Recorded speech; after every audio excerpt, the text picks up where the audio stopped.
एक दफा का जिक्र है कि काली कौवे ढिंकी चिड़िया की बेटी को नीचे गिरा देती है। उसकी बेटी मर जाती है। बहुत ज्यादा खून बहने लगता है। ऊंचाई से फेंकती है। उसको इतना सा भी तरस नहीं आता कि ये किसी की बेटी है।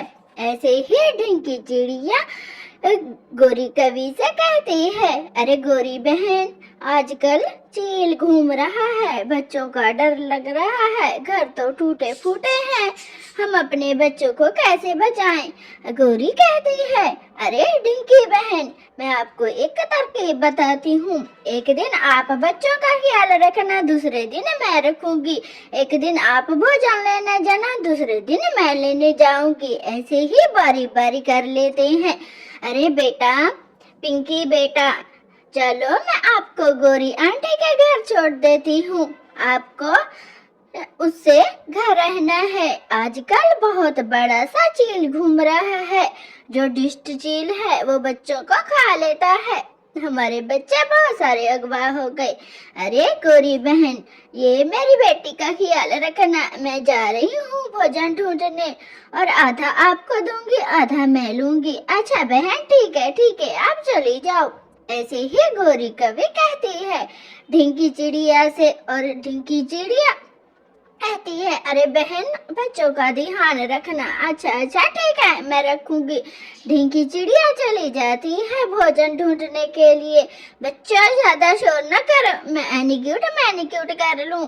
ज्यादा मुझे शोर पसंद नहीं है। और ढिंकी चिड़िया शाम को भोजन लेके आ जाती है। अरे बहन, ये लो, आधा मुझे दो, आधा आप ले लो। ऐसे ही आधा आधा दोनों बांट लेती हैं। गोरी कहती है, शाम हो गई है, मेरे बेटे को बहुत भूख लगी है, उसको मैं खिचड़ी बना के खिलाती हूँ।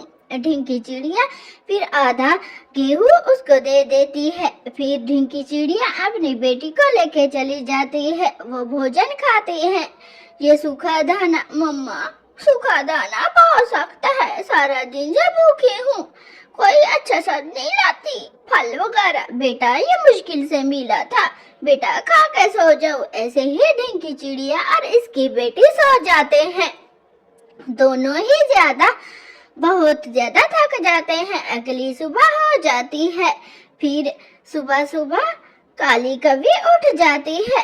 अरे कुकू बेटा, चलो मैं आपको ढिंकी बहन के घर छोड़ दूं। मुझे डर लग रहा है, कहीं चील आपको ही ना खा जाए। अच्छा मम्मा, चलो चलते हैं। ऐसे ही ढिंकी चिड़िया के घर छोड़ने के लिए काली कवि इसको तैयार कर देती है। चलो मैं उसके घर छोड़ूं, और आधा भी तो उसको देना है ना, जो भी होगा मिल बांट के खाएंगे। ऐसे ही ढिंकी चिड़िया भी के घर चली जाती है गोरी कवि। अरे बहन, आ जाओ मेरा कुकू बेटा, आ जाओ, मेरे बेटे का ख्याल रखना, कहीं ये ना हो कि इसको चील ही खा जाए, फिर आपकी बेटे को नहीं छोड़ूंगी। अच्छा बहन, शुभ शुभ बोलो, आ जाओ मेरा कुकू बेटा, चलो मेरे घर चलते हैं, पिंकी के साथ खेलना। गोरी कभी चली जाती है। हाय, आज तो मुझे 2 बंदों का लेना पड़ेगा, इतना सारा कहाँ से ढूंढूंगी। और गोरी कभी चली जाती है।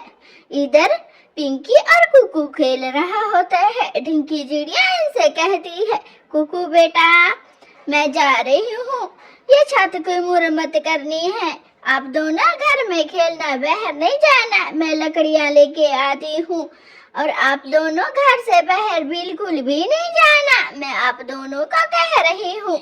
ऐसे ही ढिंकी चिड़िया अपने बच्चों को समझाती है, और कुछ सूखी लकड़ियां जंगल से इकट्ठी करने के लिए चली जाती है।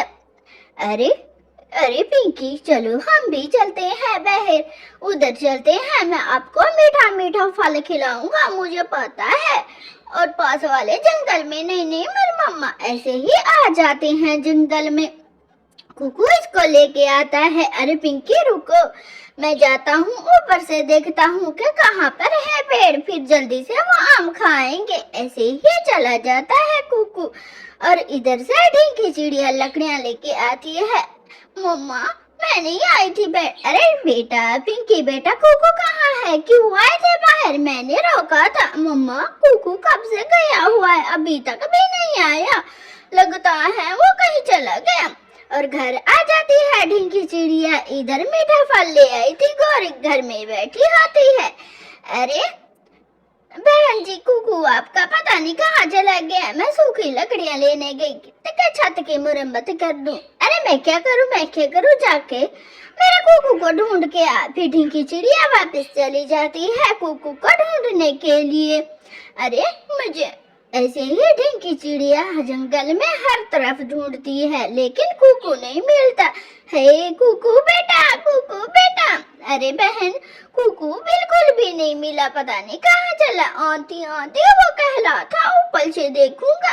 अच्छा चुप कर, इधर आ, मैं तेरी खैर निकालती हूँ। ऐसे ही फिर गोरी कभी धक्का देती है उसकी बेटी को और नीचे गिरा देती है ढिंकी चिड़िया। हे मेरी बेटी, पिंकी बेटी को मार दिया उस गोरी कवि ने। भला हमने थोड़ी मारा था उसके कुकू बेटे को, पता नहीं कहाँ चला गया है। मेरी पिंकी बेटी को मार दिया, भला कोई ऐसा ही करता है? तो दोस्तों, इस कहानी में हमें सीख क्या मिलती है? क्या किसी के बच्चे को बिल्कुल नहीं मारना चाहिए। गलती किसी की भी हो, किसी के बच्चे को बिल्कुल नहीं मारना चाहिए हमें।